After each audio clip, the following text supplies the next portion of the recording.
Welcome back to the 17 News at Sunrise podcast, where we share your news on your schedule. Working in the spirit of the Golden Empire, this is 17 News at Sunrise. Good morning. Right now at 5, a grim new milestone. 3 million cases of COVID-19 here in the U.S. Plus, what the nation's top infectious disease doctor has to say about the falling death rate from the virus. Plus, Mexico's president will visit the White House today. The official business they'll discuss still ahead. And the man accused in the death of a 13-year-old Bakersfield girl appears in court for the first time. The latest on this devastating case on this Wednesday, July 8th, 2020. Good morning, Kern County, and thanks for starting your morning with us here on 17 News at Sunrise. I'm Alex Fisher along with Maddie Jansen, and yes, it is Wednesday. We are halfway through. It is Wednesday, right? Yes, it is Wednesday. It is. We're halfway through the work week, and of course, we're going to start to warm up, though, over the next several days. Yeah, let's check in with Kevin and see what we can expect now halfway through our work week. I know it's going to get really hot as we inch toward the weekend. Yesterday, though, was not bad. Wasn't bad. Enjoy the mid-90s while they're around, because that is all going to end, as we've been talking about, heading more into the weekend. Now, yesterday, we hit 95 degrees, right on track with our normal for this time of year. Our record yesterday, 114, and that was set back in 1905. Let's take a look at our current conditions, and we've got 70 degrees to start off the morning in Bakersfield. Just a light wind out of the east at 5, and as we take a look at the hour-by-hour forecast for you today, starting out near 69, noontime temperature of 90, and by 3 o'clock, 95. I think we'll top out probably more towards 97, but below 100. So that's always good news, at least for Bakersfield. Other areas may be closer to that century mark. 55 in Tehachapi today, a north-northwest wind at 3, so we're starting to see those winds relax. The wind advisory is expected to cancel out here shortly. And you can see as we go throughout the afternoon, still a little bit of a breeze, but I don't think it'll be at an advisory type level, but definitely a breeze this afternoon. You can see the wind advisory now canceled out, and that was at 5 a.m. So that's good news for our mountain communities. Here's a look at the mountain planner today. Upper 50s by 7 a.m., 80 by noon, and by 3 o'clock we're looking at 83. I'll have much more in your forecast coming up in just a little bit. For now, back over to you. All right, thanks, Kevin. The United States has reached a grim new milestone in its fight against COVID-19. Tuesday, the total number of cases reached 3 million. That means more than 300,000 cases were diagnosed in the last week alone. More than 2 million cases are considered active. The death toll is nearly 132,000 and rising as cases appear to be spiking in various parts of the country. More than 900 new deaths in the country were reported yesterday. That's the highest daily count in about a month, although far from the nearly 3,000 daily deaths reported in late March and April. President Trump claimed via tweet Monday that the U.S. has the lowest death rate in the world. But out of 200 countries surveyed by NBC News, the U.S. ranks 46th highest with a fatality rate of 4.4%. And out of 541,000 coronavirus deaths reported around the world, Americans account for more than 1 in 5. Here in Kern County, another big jump in confirmed cases. 174 new cases were reported yesterday. More than 1,500 people are currently infected. Most are recovering at home. 2 more people lost their lives to the disease. That means 84 people in Kern County have died from COVID-19. 125 people are in the hospital, and state records show 60 people are in the ICU. 85 beds are still available. Projections by Kern Public Health say we could surpass ICU capacity later this month, but there are plans to increase that capacity in case of a surge. 2 local hospitals are scaling back elective surgeries because of the coronavirus. Officials with Mercy Hospitals of Bakersfield confirmed the announcement yesterday. In a statement, Mercy says it needs to save its resources for the most urgent needs, including patients with COVID-19. The hospital urged people to use extreme caution to prevent COVID infection by avoiding large gatherings, washing hands, and wearing masks in public. A graduate student in Baltimore thinks he just may be the first person successfully immunized against COVID-19. Brad Bell has more. We first met David Rock back in early May when he became the first person to be injected with a trial COVID-19 vaccine at the University of Maryland School of Medicine. He is very much aware how much success would mean. It's exciting. It's exciting from the side of a participant. It's exciting from the side of a graduate student who's studying immunology. And it's also exciting that it's hopefully the promise of a vaccine by next year and life returning to a semblance of normal. Then came the news released last week by vaccine maker Pfizer. Early indications from the Maryland trial, ROCKS trial, are that the vaccine works, stimulating growth of antibodies in those vaccinated at rates equal to or higher than in those who've had the disease. There's also a component of relief, saying that it's actually producing results, that the vaccine is producing antibodies. Rock, who spoke to us from his lab in Baltimore, can't know for sure if he got the actual vaccine or a saline solution because it's a double-blind trial. But since he had a slight reaction to his second dose, he is convinced he is one of the very few people in the world vaccinated against the coronavirus. I joke with my friends, I'm not going around licking doorknobs just to prove that it actually does work or it doesn't work. Now, Rock will be checked again in October, and he is hoping, beyond hope, that tests will show he has full immunity. Pfizer, the maker of the vaccine, has said if all goes well, it will produce 100 million doses by the end of this year. The Food and Drug Administration is warning labs and healthcare providers that a common COVID-19 test is providing false positive results. The BD-MAX system COVID-19 diagnostic test from Becton Dickinson is showing an error rate of 3% false positives. The nasal swab-based test was given an emergency authorization from the FDA on April 8th. Now the FDA is recommending patients confirm their results with an alternative authorized test. The company is working with the FDA to resolve this problem. Hundreds of businesses across the Golden Empire received loans from the federal Paycheck Protection Program. 17's Eitan Wallace shows us how PPP helped one local business stay afloat during these difficult times. If you live in the Golden Empire, you likely know Hall Ambulance, the paramedic provider for roughly 90% of Kern County.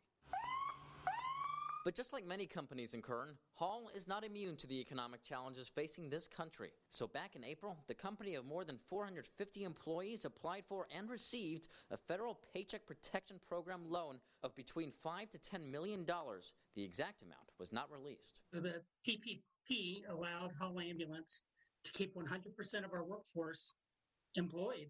We're talking about paramedics, EMTs, emergency medical dispatchers, support staff, everybody on the Hall Ambulance team. Funded by Congress, PPP funding provides forgivable loans to small businesses to help them stay afloat. The PPP helped Hall Ambulance bridge a gap created by the COVID-19 and the stay-at-home orders. And without that money, we would have had to lay people off. And in the end, we haven't had to do that. Another PPP recipient, Bakersfield Heart Hospital. It too received a loan of $5 to $10 million, a sum of money given to at least 5 other area businesses. In fact, this list from the Small Business Administration shows at least 500 local businesses that we know of received a loan of at least $150,000. The SBA did not reveal the specific totals of each loan, but it did provide names, including Bill Wright Incorporated, Good Samaritan Hospital, Varner Brothers Incorporated, and Kingston Healthcare LLC, just to name a few. Back at Hall, as the ambulance company prepares to celebrate 50 years of service this February, they're looking towards a bright future. Whether it's a pandemic, a natural disaster, a man-made disaster, Hall Ambulance always anticipates being there to answer the call. A call that continues to be answered, thanks in part to PPP. In downtown Bakersfield, Eitan Wallace, 17 News. The Mission at Kern County is hosting its food distribution this morning. The Mission's handing out protein boxes full of meat and cheese from 8:30 a.m. to 10:30 a.m. at the Mission on East 21st Street. The protein boxes are being handed out to the community every Wednesday through August. The nonprofit says each box has enough to last a whole week for a family of 6. The food is from the USDA's Farm to Families program. Happening tomorrow, CapCase partnering up with Kern Economic Development Foundation to bring meals to seniors. Some meals will also go to farm workers. About 500 people are set to receive those meals. They're from restaurants, so not only do people in need get good food, but local businesses are also getting support. These meals will be distributed tomorrow at 11 a.m.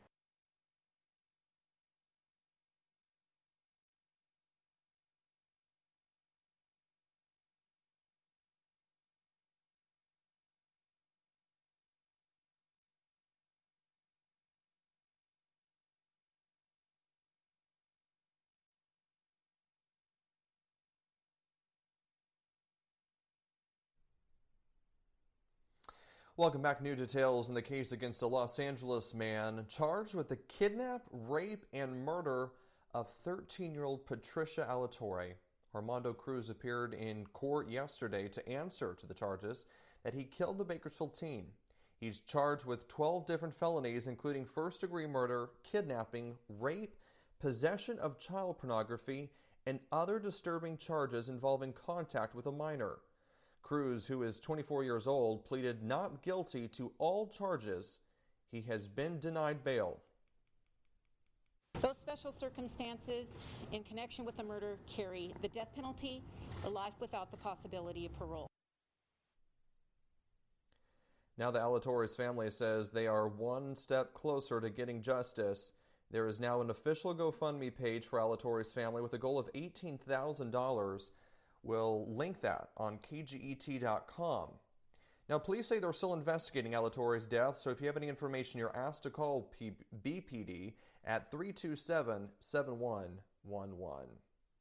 A local mother is asking for help finding her runaway son. This is a picture of Benjamin Sandoval. His mother tells 17 News he has bipolar disorder and depression and needs medication. She says Brandon is from California City but has a history of running off to Bakersfield. You may be able to spot him by a small patch of white hair on his head. You can call Cal City Police if you see him. That number is 760-373-8606. In your 17 Crime Watch, a man who was shot Tuesday in East Bakersfield has died. That shooting happened around 3:30 yesterday afternoon in the area of Bernard and North Baker Streets. The sheriff's office say they tried to revive the man, but he died at the scene. Deputies say no arrests have been made. But our cameras were rolling as someone was detained at the scene. Homicide detectives are investigating. The search continues for the driver who hit and killed a man earlier this week. The hit-and-run crash happened at 5:15 yesterday morning on Oak Street near Palm. Police say a pickup truck hit and killed a bicyclist who was towing a shopping cart. The pickup had already taken off. Police are now looking for a GMC Sierra, possibly brown, with front-end damage. Another man is accused of attacking an elderly woman in her own home. BPD says the man broke into a home on Spruce Street, just a few blocks off of F Street. Police say the man broke into the home through a window and hit an 85-year-old woman in the head with a glass bottle. A family member reportedly scared the man off, and he was arrested later by police officers. The suspect, 28-year-old Anthony Herrera, faces several charges, including elder abuse. The woman's injuries are not considered life-threatening. President Trump says he's going to put pressure on governors to open K-12 schools in the fall as coronavirus cases soar across the country. Meanwhile, the White House has officially withdrawn the United States from the World Health Organization, and the agency acknowledges evidence emerging of airborne spread of COVID-19. Alice Barr has the latest from Washington. As U.S. coronavirus cases surge past the 3 million mark, President Trump is focused on another milestone, getting children back in the classroom. We're very much going to put pressure on governors and everybody else to open the schools, to get them open. The Trump administration arguing the social and educational costs of keeping schools closed would be worse than the virus, but not offering any concrete policies or funding to help schools restructure and reopen safely. Medical experts arguing communities need to get the virus under control before opening schools. Maybe we need to be restricting things like bars and other indoor gatherings over the summer. President Trump tweeting overnight death rate from coronavirus is down tenfold. But top health officials warn deaths always lag behind a rise in cases. As southern states spike, Georgia has now passed 100,000 cases. It's a false narrative to take comfort in a lower rate of death. At the same time, the White House has officially withdrawn the U.S. from the World Health Organization, slamming the agency's response to the pandemic.